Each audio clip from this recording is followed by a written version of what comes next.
Temos aqui uma questão sobre grandezas proporcionais. Então tenho aqui uma impressora que imprime 20 folhas em 3 minutos. Quanto tempo essa impressora irá gastar, para imprimir 432 folhas?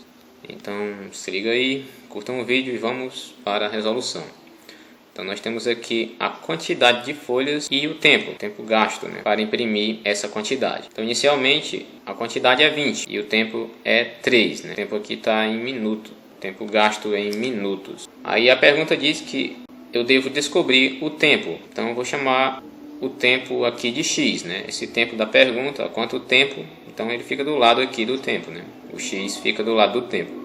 E como eu não sei, eu vou chamar de x, esse tempo. Então, quanto tempo essa impressora irá levar para imprimir 432 páginas? Então, 432 fica aqui na quantidade de páginas, representa a quantidade de páginas.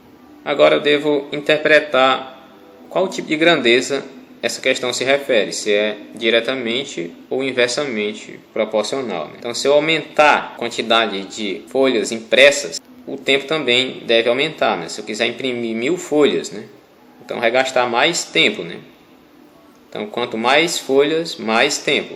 Então como para aumentar a quantidade de folhas impressas eu devo gastar mais tempo, Se eu aumentar a primeira grandeza, que é a quantidade de folhas, eu vou aumentar automaticamente o tempo para elas serem impressas. Então quando um aumenta, a outra aumenta. Isso significa que nós temos grandezas diretamente proporcionais, dp. Então, quando as grandezas são diretamente proporcionais, eu devo multiplicar os números em x. Ou seja, o 20 vai multiplicar o x e o 432 vai multiplicar o 3.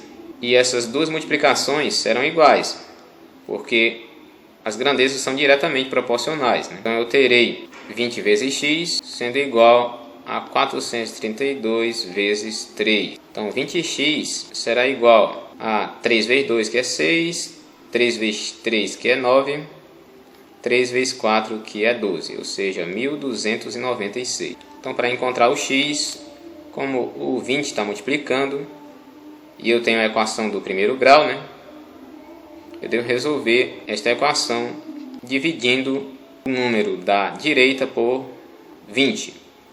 Ou seja, o 1296 vai ser dividido por 20, porque o 20 está multiplicando do lado esquerdo, então ele passará dividindo o lado direito. Então temos aqui uma divisão. Então para dividir, antes de dividir eu vou simplificar. Então vamos dividir o numerador por 2 e o denominador por 2, pois a divisão por 10 é mais interessante de executarmos. Então 12 para 2 é 6, 9 para 2 é 4, sobra 1 e eu terei 648, pois ali sobrou 1, então eu tenho 16 para 2, 8, 648 dividido para 10. Então 648 dividido para 10, a divisão por 10 ela é executada, ela é encontrada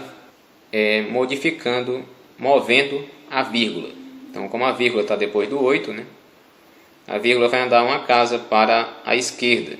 Então a vírgula ficará entre o 4 e o 8. A divisão por 10, a vírgula vai uma casa para a esquerda. Se fosse por 100 era 2 casas, se fosse por 1000, 3 casas e assim por diante.